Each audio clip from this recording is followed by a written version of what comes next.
And now, ladies and gentlemen, the So Bros Network proudly brings to you some in-depth movie discussion with our resident film critic, Brandon Vick.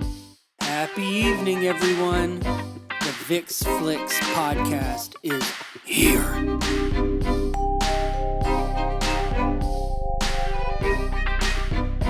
Welcome back for another episode of the Vick's Flicks podcast right here on So Bros Network. Mind's right, ass is tight as we talk a little Hugh Grant on today's show.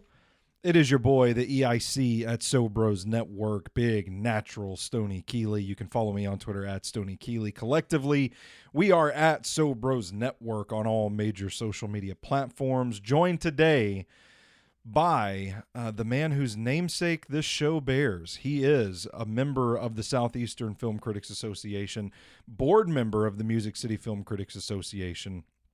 He's our resident film critic, Mr. Big Shot Brandon Vick. Brandon, how are you doing on this fine November day? Oh, pretty good. I need some more of that fall weather. Yeah, man. It's not quite here. No, it's we keep getting glimpses of it. Yeah. Sometimes I'll just put on a sweater. I don't even care if it's 87 degrees. I don't care. Yeah, I went out to do some manual labor over the weekend and wore a hoodie and jeans, stepped outside the house and was sweating before I made it to the car. Sucks. Yep. Sucks. But this is starting to get to my favorite time of the year. Yeah. I like the weather once it gets there, but the Christmas time, but we're also I'm just ready for this election to be over. I'm just ready to get life. I just want normal life. Yeah, I'm with you. Election years are always a real It's just bastard. nonstop. It's nonstop.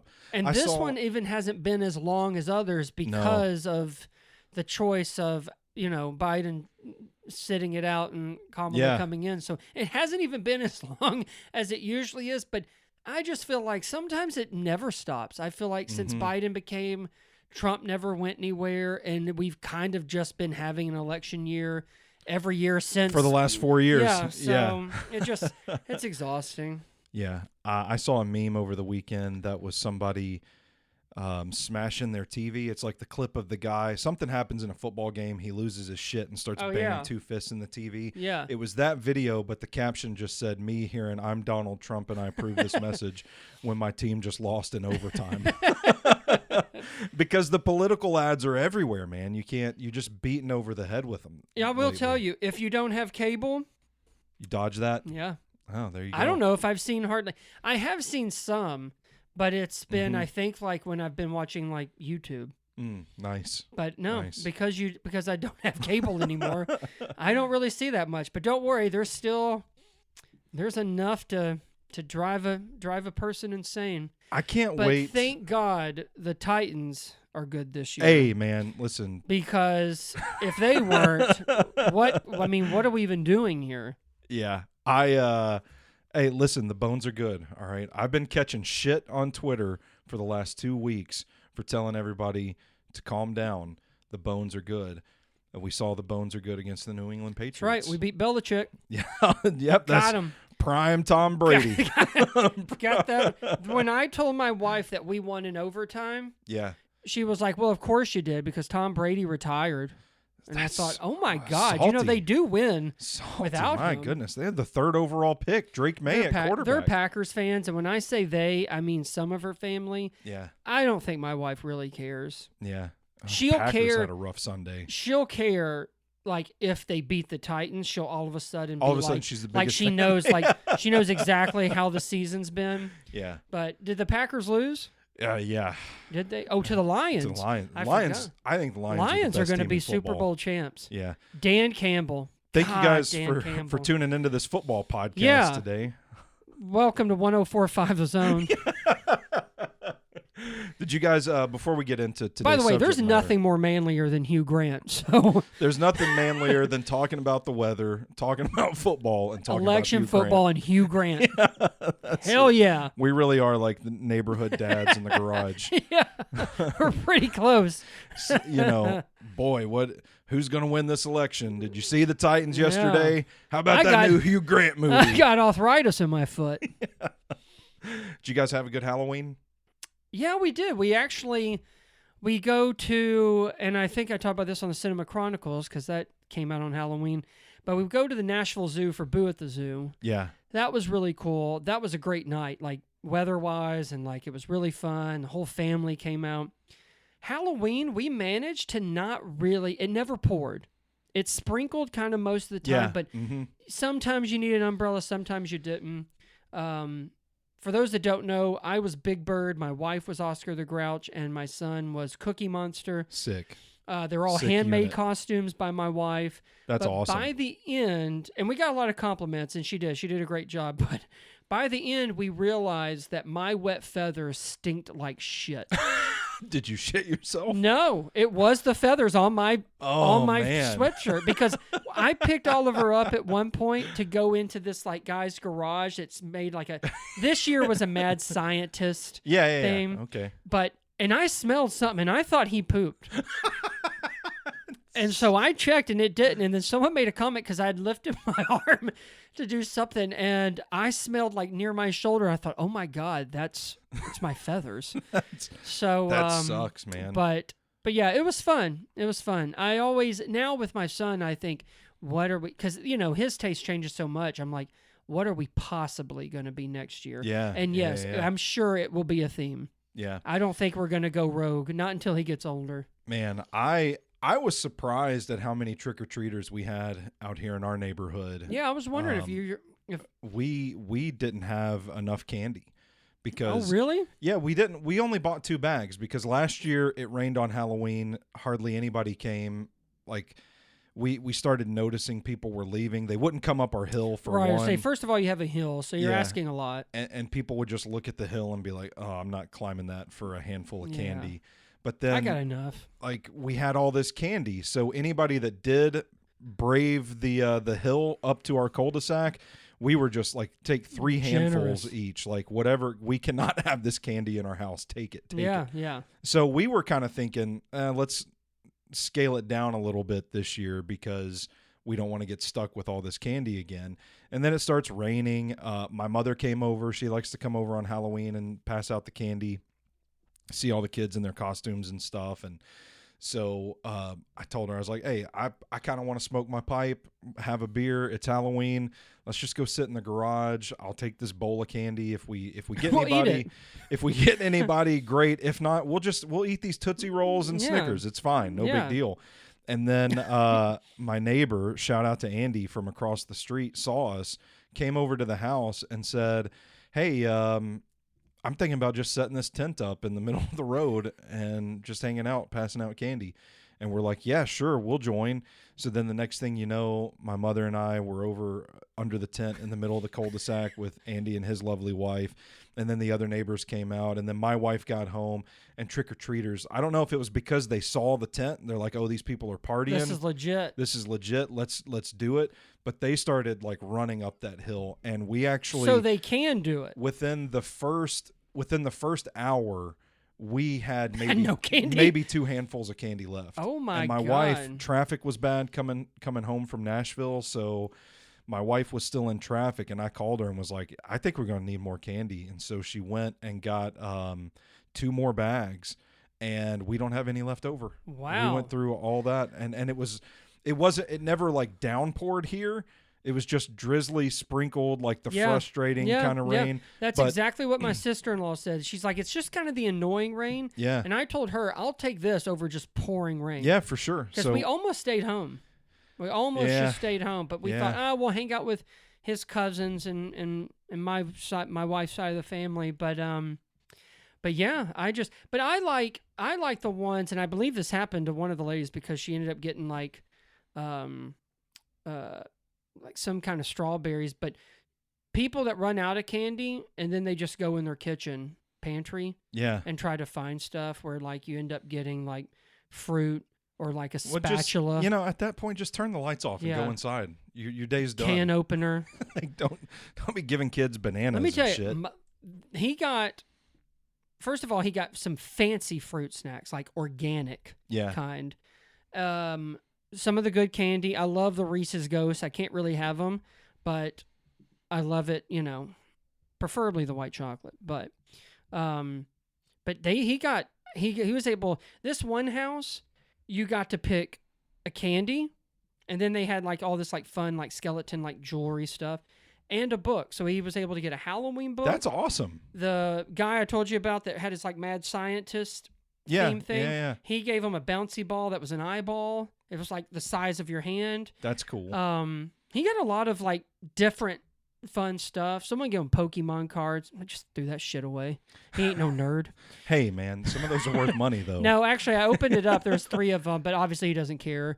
But I was trying to let him look at them because, I mean, But he got a lot of good stuff. Now, we actually tried to see, like, he did kind of like those little, like, Tootsie Pops. He licked a couple. Mm-hmm. I think he may have tasted a Kit Kat and spit it out. but we have people like, my wife got like a full thing, like a full package of peanut butter, just peanut M&Ms, a full like 3 Musketeers. People are pretty generous in this old neighborhood in Fairview, which is where most of my wife's family lives. That's awesome, man. Sounds like a pretty good Halloween. It was fun. Like, it's weird how the holiday kind of takes on a different meaning once you get older. It's once you get older and once you have a kid. Used to, it was about like, I need to find whatever costume is going to impress as many chicks at this party. What's going to show off my huge dong? And that's why I was a ketchup bottle the year I met my wife, my eventual wife, at a Halloween party. I was Howie Mandel from Deal or No Deal, and Roger Klotz from Doug. Yeah. And it was, those early years of us dating, we were like going downtown, paying like $30 cover charges to get into a bar to dance and just get shit-faced wasted and have a good time. And how much stuff was free. Yeah. And like at your home. Yeah. And now I'm like, oh, you know what? We're going to put the Nightmare Before Christmas on. Mm-hmm. We're going to cozy up with a blanket. Ooh, Andy's got a tent. And we're going to sit under a party tent at Andy's tent in the middle of the road. Next year, we're already talking about, like, we're going to put a crock pot of chili out there. We're going to make some cocktails. Are you going to give that to kids? Maybe. Open your bag here. Chili. Dump a scoop of chili in their bag. Yeah. At one point, after we ran out of candy, I told my mother, I was like, I guess I'm just going to start handing these beers out. Yeah. I got some backwoods in my pockets, too. Y'all smoke tobacco? Oh, all right. Well, let's get to what we came here to talk about today. I'm gonna hand it over to you, Brandon, because I have not seen Heretic. I hear good things. Yes. Seems like it's getting some pretty good little buzz going. Yep. It's another A24 horror flick, and some of those can be iffy, but for the most part, I think their resume is pretty stellar. So before we get into Hugh Grant's filmography, which is a doozy, I think, especially in his later years, which I'm really digging. Heretic, I got to see it last week. It was it was right before Halloween. So Hugh Grant takes his classic charm that we know and love, and he twists it into something creepy and chilling as he plays a seducing sociopath in this clever and wonderfully wicked and sensationally atmospheric psychological horror. It's brilliantly written and directed by Scott Beck and Brian Woods. This is magnificently constructed, keeps us in total suspense till the very last scene. The ideas and the commentary that centers around religion, belief, choices, and control isn't necessarily groundbreaking, though what Beck and Woods present and actually do with those is spine-tingling and at times actually surprisingly funny. I think for films like these, they all tend to start off intriguing, but then drops off by the third act once everything is revealed. But not this one. That keeps the menacing good times going up to the very last minute.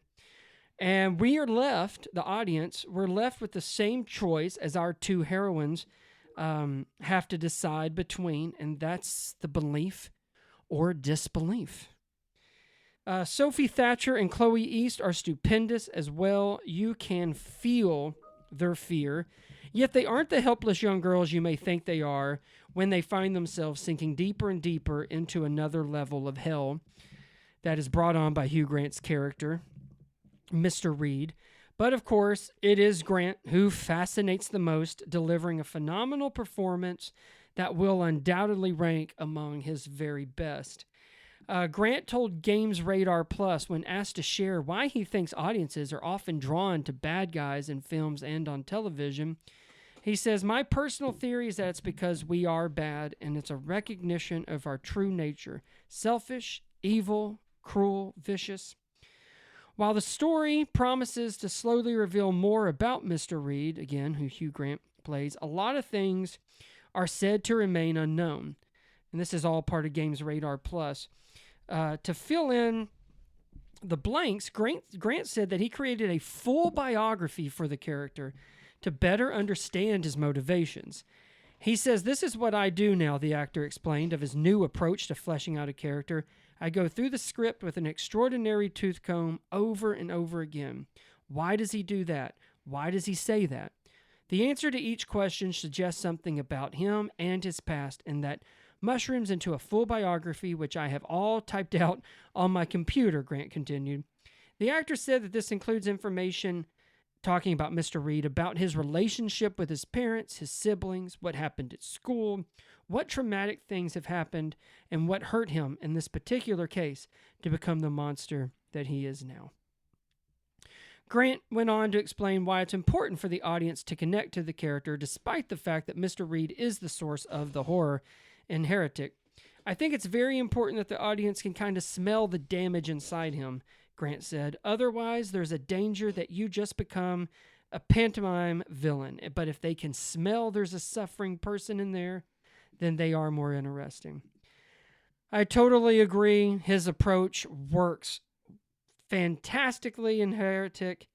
Grant is flawless as Mr. Reed, who sets out to prove there's only one true religion, having us question everything in the process. Heretic gets a Vick's Flicks rating of 4 out of 5. I think it's one of the best horror films of the year. I think it's one of the best films of the year. That's awesome. So, I mean, a scary level. Is this something that's more like unsettling and creepy, or is this like outright jump scary kind of stuff? There's a couple maybe of jump scares, but it's more of kind of the unsettling type. Yeah, this is definitely more psychological than anything else. But yes, it's really good. And there's if anybody has seen the previews, part of the thing is that it deals with blueberry pies, and the girls realize that it's been a scented candle, and that's when the trailer kind of shows you that Mr. Reed is maybe not this warm and, friendly chap. Yeah. But at my screening, they gave you scratch and sniff cards, and after the screening, gave you blueberry cookies and actually blueberry pies to take home. Very well. So well done, A24. Some marketing. Well, they're always good at the marketing stuff. At the Alamo Drafthouse theaters, they had a thing that literally, during those scenes, they actually had that scent filtered into the theater. Whoa! Not some scratch and sniff shit. I mean, where it actually smelled like it. So if you got to experience that, but that's pretty awesome. I think all the screenings happened on October 30th. So anyway, it's pretty cool. It comes out this Friday. I highly recommend it. Is it? Are you adding it to the spooky season rotation from now on? Yeah, I could probably buy that one and watch it. Yeah. What was the? What do you think the last movie was like that for you? Because I watched The Black Phone and immediately was like, yeah, I'm watching this every October. On every October? Yeah. Has there been a recent movie like that for you? Or are we just sticking with the classics mostly? I mainly stick with the classics, but I do the Halloween reboot or sequels or whatever. I count Halloween 2018 I watched. Yeah. It's not that some aren't worth it, but like I watched It Follows, which I really like. I will tell you, I could probably watch Long Legs every October. Oh, okay, that's a good one. I mean, yeah. I'm thinking of, especially this year's kind of hit me. Yeah. That one, and I actually like the First Omen. Okay. That came out. That one actually is a pretty good. I didn't watch it this October, but no, I mean, I still like to revisit what I consider the classics. Well, you only have so many days. It's hard to work new ones into the rotation. Yeah, and then of course you see some new ones which are they're iffy. Yeah, they're iffy. I got you. Well, let's talk about Hugh Grant's filmography, because this is it's a safe way of saying it. He's an interesting career trajectory Hugh Grant has had. Started off kind of hot back in the 90s and really petered off in the 2000s, the 2010s. And then has seen kind of I don't know if would you say a career resurgence as of late? Because I think it's definitely a new career path. Yeah, it's not like it's not the Hugh Grant we remember. But he's taking these cooler roles, and and he does like the bad guy. Yeah, it's different variations, but he likes the bad guy. Yeah, it's been kind of interesting to watch. It has, and you know what? I know he kind of fell out of love with acting. Yeah. And didn't really like it. But I have heard in recent interviews this whole character acting has really kind of reinvigorated, I think, what he wants to do, what he can do, and he's being offered roles that are vastly different than I would say certainly in the 90s and early 2000s. It's the only thing that seems somewhat similar, only because especially dealing with the genre that made him famous, is sort of like a Matthew McConaughey. Okay. At some point, they decided, I'm not going to do this anymore.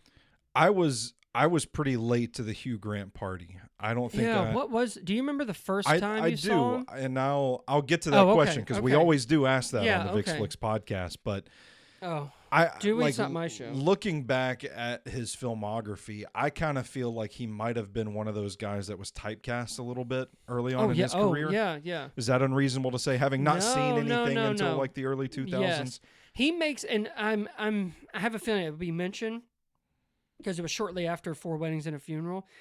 But there was a time where he could have had, maybe he could jump from character acting to rom-com, but nobody saw this movie. And so he kind of went where the money was. Yeah. And he's made, again, I saw it in a recent interview that he was doing for Heretic, saying that he wishes he would have done it earlier, and he had the chance to, but he said nobody went to see it. So it's almost like he didn't really have any. If he's going to make money, the options were rom-com, and rom-com. Where do you, on the timeline of his career, where do you peg his switch to like the character acting, the comeback, if you will? I know, like I said, it's not like commercially he's being plastered everywhere. He's not winning Oscars, but when was that moment for you? Because I pretty distinctly remember walking away from 2019's The Gentleman and thinking, Hugh Grant? Yeah. What?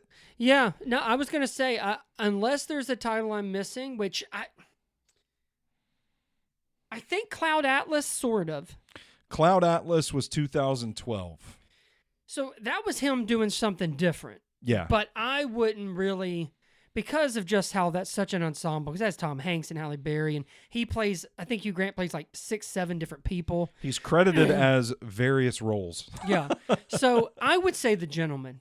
That's what I was going to go with. I was going to go with Guy Ritchie's Gentleman, and he's such a sleazebag in that, but I loved it. Yeah. And there is it's around that time, I think, where he does a very English Scandal with Ben Whishaw.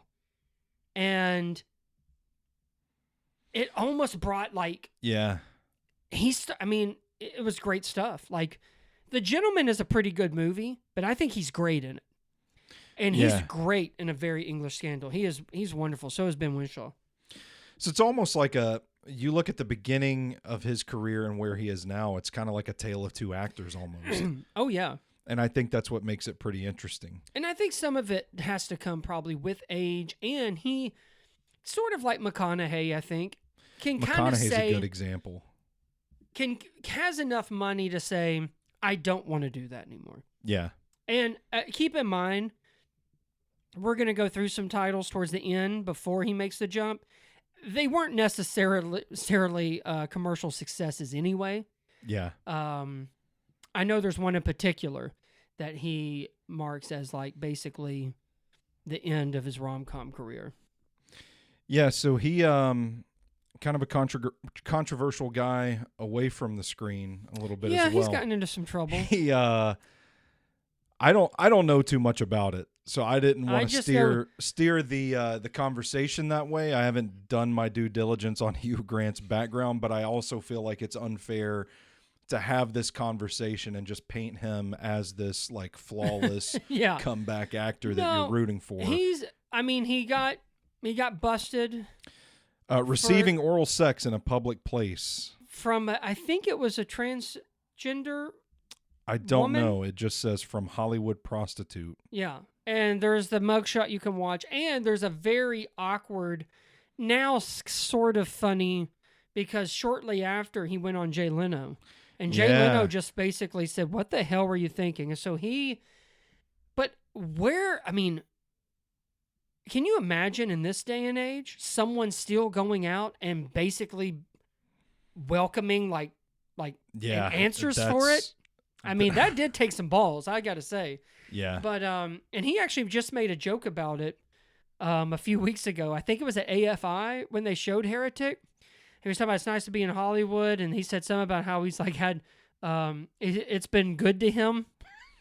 He made some kind of joke, and people were kind of shocked, but I mean, obviously it has been quite a long time. So, and Hugh Grant is not the one to not, that's his humor, which I really love about it. But yeah, no, I think the main thing in the 90s, him and Elizabeth Hurley were a big thing.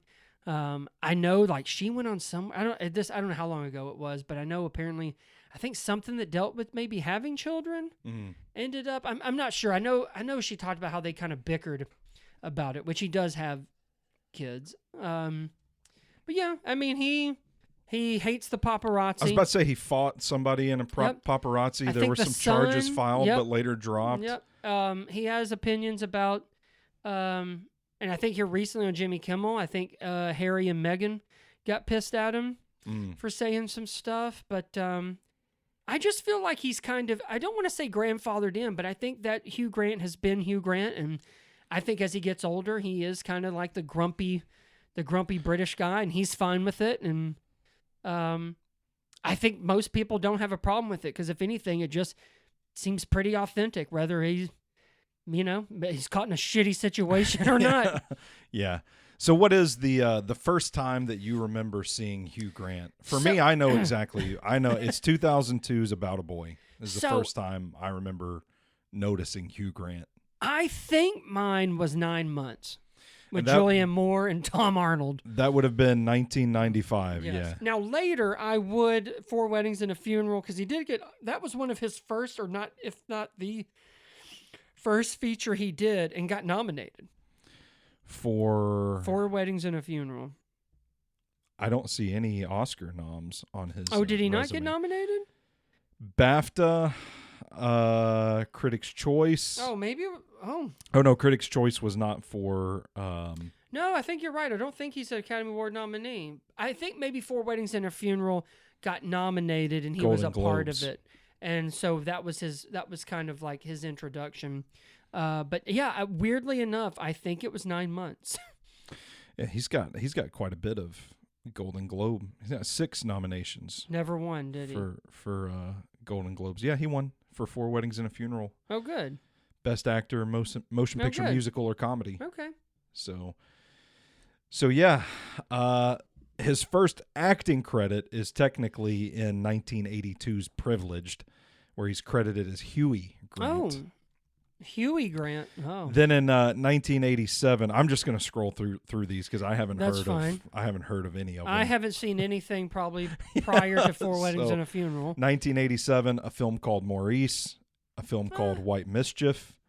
1988, Rowing with the Wind. Wait, did he play? He played Lord Byron Oh my gosh, is it the Lord Byron? in that Maybe. movie? I don't know. Rowing with the Wind, The Lair of the White Woman, The Dawning, The Bengali Night. In 1990, he does The Big Man. 91 is Impromptu. So are these all? Are we got into features? These are features. Oh, okay.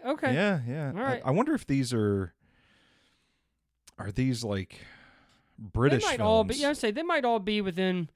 I think his breakthrough in America, I'm sure, it was 4 Weddings and a Funeral. He did in 1992 a film called Bitter Moon, which is an erotic romantic thriller. Oh.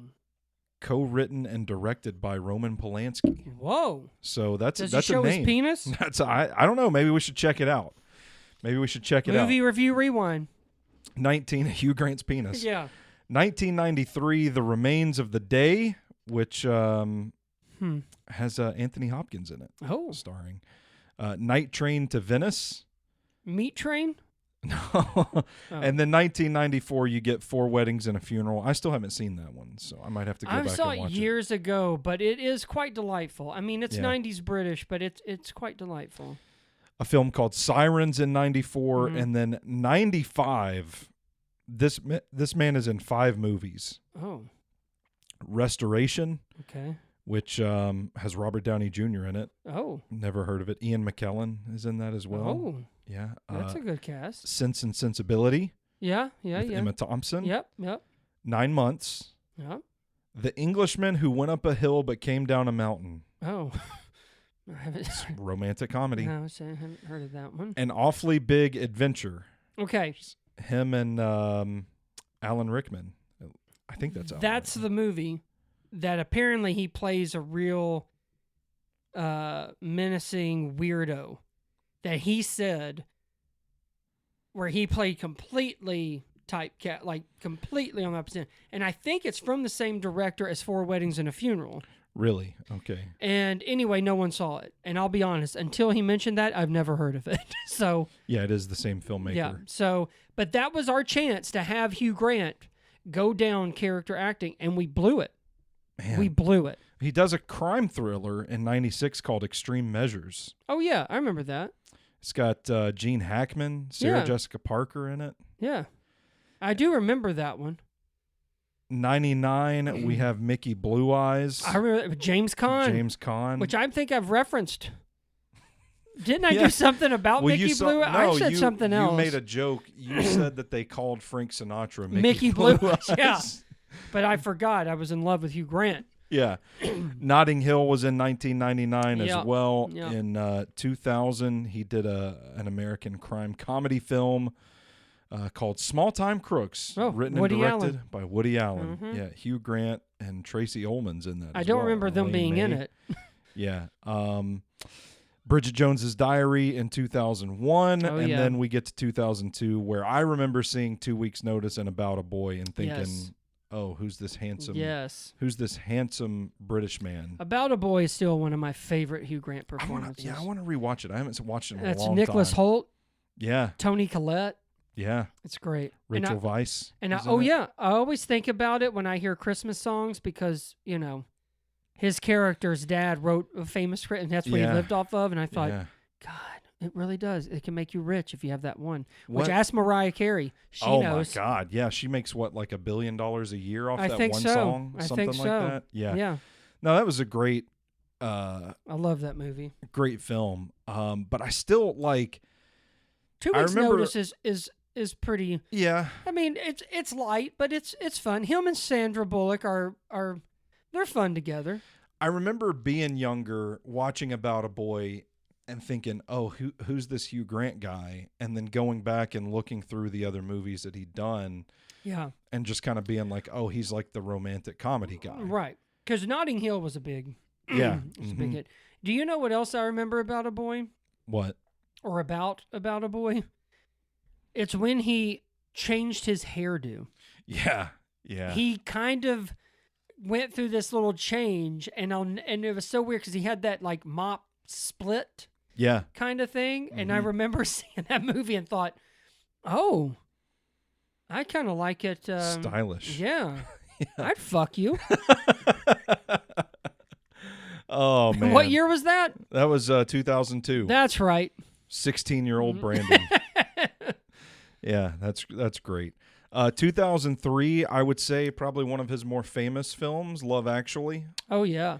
Yeah, a lot of people love that one. I haven't seen it. I understand we're going to be talking about it on Drinking With Stephen McCash this year. Mm-hmm. So, I can't believe you've never watched it I'm or excited seen pieces of it. to watch it for the very first time. Yeah. I like Hugh Grant, and he's great in it, but I will tell you, I think Bill Nye is the, I love this him. aging rocker. Yeah. I love his, and the Christmas song he sings in there. But yeah, Emma Thompson. Yeah. Oh, is that's in it. Alan an Rickman's ensemble. back in it. Yeah. Yeah. What is it? Laura Dern? Liam Neeson? He's got a bunch of people. Yeah. 2004, Bridget Jones, The Edge of Reason. Yep. He's in a film called American Dreams in 2006. I think it's from the same person from About a Boy. It's one of the Weitz brothers. Paul or Chris? Paul did American Dreams. Paul, they both did About a Boy. Okay. It was all right. I kind of remember that both of because them. it's like an American Idol kind of thing. It's a satire. Yeah, yeah. And it wasn't bad. No? Okay. No, it wasn't bad. It's I not haven't about a boy. I haven't heard of many of these films since. All right. Let me Love educate. Actually. Let me educate. 2007's Music and Lyrics. Yep. Him and Drew Barrymore. Musical, it's romantic, fine. comedy, drama. Yep. Or they right? Yeah, it's fine. Do you know that's one, if not his favorite movie, Really? or his favorite rom-com that he's been in? Really? Mhm. Huh. But he also said Drew Barrymore can't sing worth shit, and she's asked him about it. Oh, that's good. He's to know. also talked about Julia Roberts, and apparently she does not talk to him anymore. So Hugh Grant is Hugh Grant, dude. Yeah. But yeah, that's Music and Lyrics. 2009 romantic comedy thriller. This one, did you hear about the Morgans? Okay, so this is the one that basically sort of his movie career took a dip after this because that's Sarah Jessica Parker. Well, he goes 3 years without a movie. Yeah, where after they're this. on the run. Anyway, Yeah. it's not a good movie. Matter of fact, I'm pretty sure there's a movie review rewind of it on SoBrosNetwork.com, but it is not good. Yeah. It's not good. So that was it, and then like 3 years go by, and let me check his TV. I know there's something where he does like the... No, he's not doing anything for those 3 years. No, probably not. And I don't think we've gotten to the rewrite yet, which is really just kind of a undiscovered. No one saw it. I think it has Marissa Tomei in it. Cloud Atlas is 2012. We talked Yeah. about that one a little bit. Yes. And then 2014 was the rewrite. Which is it's very forgettable. I mean, it's not bad, and it kind of Romantic goes comedy. back. Yeah. But I have a fun thing about Cloud Atlas, and I don't know if anybody remembers this one, but it was a very kind of innovative, sprawling epic from the Wachowskis. I think they were still brothers. Anyway, they're sisters now. They've transitioned. Tom Hanks and Halle Berry, I think, headlined it. And Hugh Grant is in it. And this is not a rom-com. It's a sci-fi epic. And he plays, as you talk about, various roles. And I want to think it's 6 people. Yeah. So this is per Vanity Fair.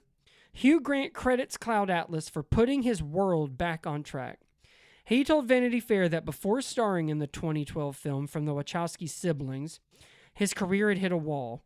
He said, I was completely marooned.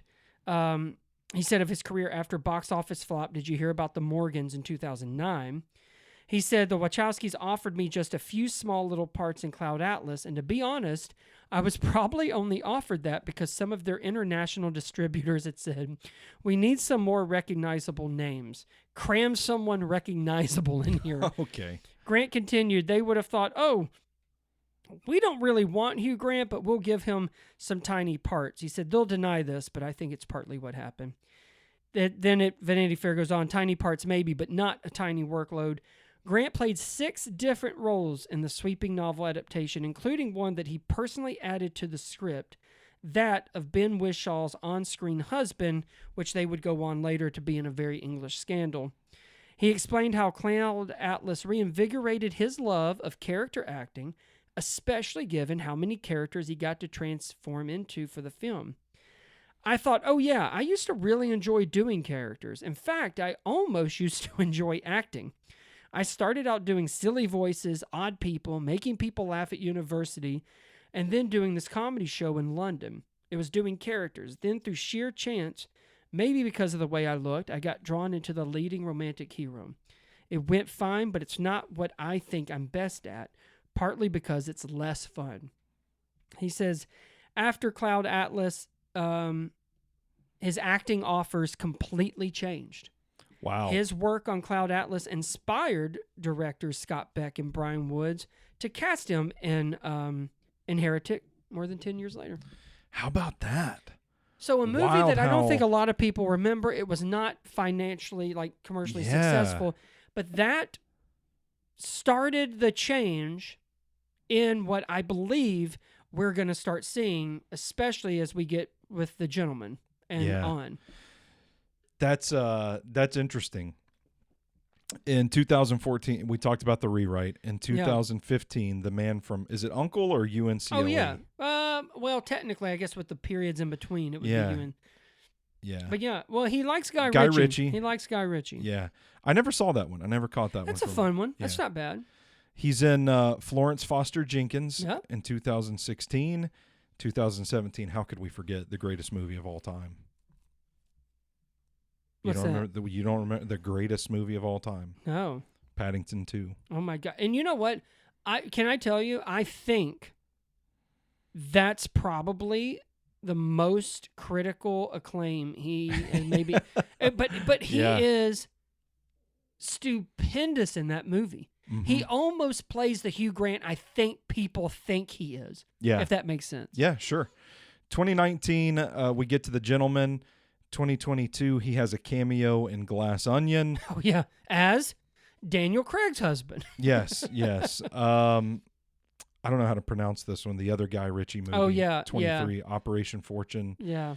No, but it's got Josh Hartnett. It's got quite a few people, but he likes Guy Ritchie. Yeah. He's in the Dungeons and Dragons Honor Among Thieves movie. That was a lot of fun. That was a lot of fun. That's a very underrated movie. I really enjoyed that one with Chris Pine, Michelle Rodriguez. He's in Wonka. I thought Oompa Loompa. Fine. Yep. Perfectly He's fine. in it just enough. I did not see Unfrosted earlier this year. Yeah, it's not a good movie, but he plays this Shakespearean actor who's kind of reduced to playing Tony the Tiger. Yeah. And apparently he called Seinfeld and he specifically requested to play Tony the Tiger. That's awesome. I think he really is just, not that he doesn't give a damn, but I think he's willing to try everything because he's done one thing for so long. And I think it's true. I think his adoration for character acting, that's what he'll do until he's done. Yeah. That gets us to Heretic. We do have Bridget Jones mad about the boy in post-production scheduled for 2025. He made a comment about that where he's not in it for that long, but that he said it's really good. And it was about the author went through this experience with her child and ended up turning it into a Bridget Jones story, and that's what this is adapted by. But I'm looking forward to that one. But he's not in it that much. But I kind of like maybe returning to rom-com a little bit. I think he's kind of established himself that he doesn't have to do that genre and only that genre. Sure. So Heretic is one of his best. It's one of his absolute best performances. It really is. Do you have a Hugh Grant Mount Rushmore? I don't know if I can muster one for this episode. Because I think mine would be, I don't know that I've seen 4 Hugh Grant movies. As a matter of fact. If I go back through it, I mean... I definitely, About a Boy and Heretic would be up there. Wonka, Dungeons and Dragons, The Gentleman, About a Boy, 2 Weeks Notice. So I would definitely put probably... I remember thinking 4 Weddings and a Funeral. I feel like I would put that one. I would definitely put Heretic and About a Boy. I don't know. Notting Hill, maybe. Yeah. And Love Actually is such a ensemble. It'd be tough to kind of put that up there. I like 2 Weeks Notice, but I don't know. Parts of me would put The Gentleman only because it's a good movie. It's not great, but I really like him in it. Yeah, I'm the same way. I feel like that's enough to put that up there for him. Yeah. Oh, my God. Paddington 2. Paddington 2. How could we forget? Paddington 2, About a Boy, Heretic, and The Gentleman. I'm not even going to put one rom-com up there. Some of the films that he's been nominated for awards for, like the major associations, we're talking BAFTA, Critics' Choice, Emmys, Golden Globes, SAG. Four Weddings and a Funeral, he wins Best Actor in a Leading Role at the 95 BAFTAs.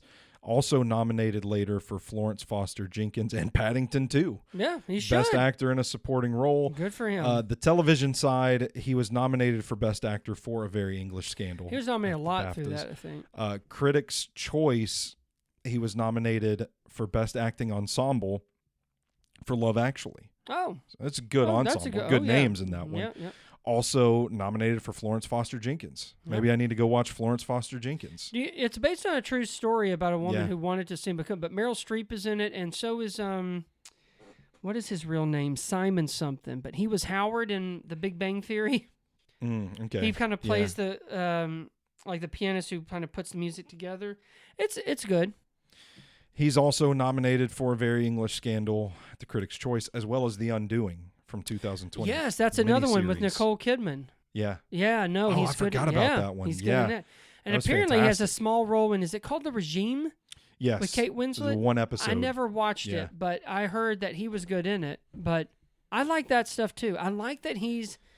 But yes, The Undoing and especially A Very English Scandal, he's terrific in. He was nominated for a couple of Emmys for those two series as well. And then the Golden Globes, where he's seen the most success, I would say.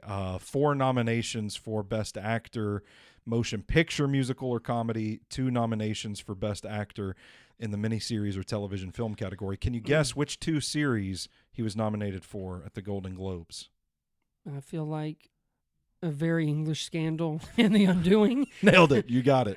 You got it. Okay, now what about the 4 movies? Was it all for Best Actor, Musical, or Comedy? Yep. Best Actor. Best Actor. I know 4 Weddings and a Funeral because he won. He won that one. About a Boy. About a Boy is up there. Notting Hill. Notting Hill is up there. There's one more for Best Actor. Yeah. Best Actor. We've already talked about it. We already talked about the supporting one, so I know that's going to eliminate some. Right? It can't be Paddington 2 because it's not supporting. I mean, he is supporting in Paddington. It's not Paddington 2. Okay. But it is something that he was nominated for a Best Supporting Actor. Oh, he was supporting actor. Yeah. Oh. I mean, he's nominated at the Golden Globes for Best Actor, but he was nominated for this same role, supporting actor, at the BAFTAs. Oh. For the 4 Weddings and a Funeral? No. No, I already said that one. Love Actually. No. Oh. Did I miss one? Florence Foster Jenkins. Oh, God. Okay. Yeah. All right. But do you know how much of that is after? Like, after he's, quote unquote, had monumental success in the 90s and into 2000s? And then at the SAG Awards, he's nominated twice for Outstanding Actor in a Miniseries or Television Movie. Do you want to guess what those two... A Very English Scandal and The Undoing. Yes. Outstanding Actor in a Supporting Role, he was nominated again for Florence Foster Jenkins. Mm-hmm. He got some run with that. And let me tell you, well, not only that, but 4 Weddings and a Funeral, talking about BAFTA, Golden Globe, and the man never got an Oscar nomination. Yeah, man. And then he was nominated for Outstanding Ensemble Cast in a Motion Picture, which is like the SAG's Best Picture, if I'm not mistaken. Yeah, it is. This is one that we haven't talked about. Back in the 90s, getting some awards love. If you want to take a guess at it. That got the best Sense and Sensibility? Yeah. Mm-hmm. I thought that was a hit. So, I mean, he's had some critical hits. He's been around for a while and has had some good ones. Yeah. Well, that's going to do it for us. That gets us to the end of this episode of the Vix Flicks podcast. Brandon, you got any parting thoughts on Hugh Grant before we close up shop? I like this version of Hugh Grant. I do too. I don't want him to never do, which I think, depending on how his character is used with the Bridget Jones, which, by the way, this is going to shock people, but as of right now, it's streaming. It's not going into theaters. Oh, shit. And it's in February. Now tell me, there's not room for a Bridget Jones movie on theaters in February? Well, has it been so long that, like... No, because they did the baby one not that long ago. Yeah, you're right. And Hugh Grant wasn't in that one. Yeah, you're right. So anyway, But I would like to see him in maybe a different kind of rom-com, maybe a rated R one. What if Judd Apatow did one? There we go. And he could be in it. Yeah. But then I really love this character acting he's doing. I don't even care if the movie can measure up, but what he's done on TV, which a lot of people, Nicole Kidman's a fine example of doing some great work on TV. But I'm telling you, Heretic, he's cheeky, he's menacing in other stuff, not like this one. But as I said at the top, he still brings quite a bit of humor to it, and I know that might sound weird or unexpected, but it's really well done. And again, the two girls are great. It truly is a trio of tremendous performances, but I like what he's doing. I'm glad that he found his love for it again, because a lot of these roles, some of his best roles, some of his nominations have all come on this back half of his career. So he's doing something right. So don't change it. All right, my man. Well, where can our listeners find you on social media? On Twitter at Sir Brandon V and Sir Brandon on Letterboxd. There you are. And I'm at Stoney Keeley on Twitter, at Sobros Network. On all major social media platforms, all of our work is up at SobrosNetwork.com. Rate, review, subscribe to the Vick Flicks podcast wherever you take in your shows. We are out in these internet streets, baby. We ain't too hard to find. Yeah, that's it. Sounds good. That's it. For Mr. Big Shot Brandon Vick, I'm Big Natural Stoney Keeley. And until next time, you stay classy, moviegoers.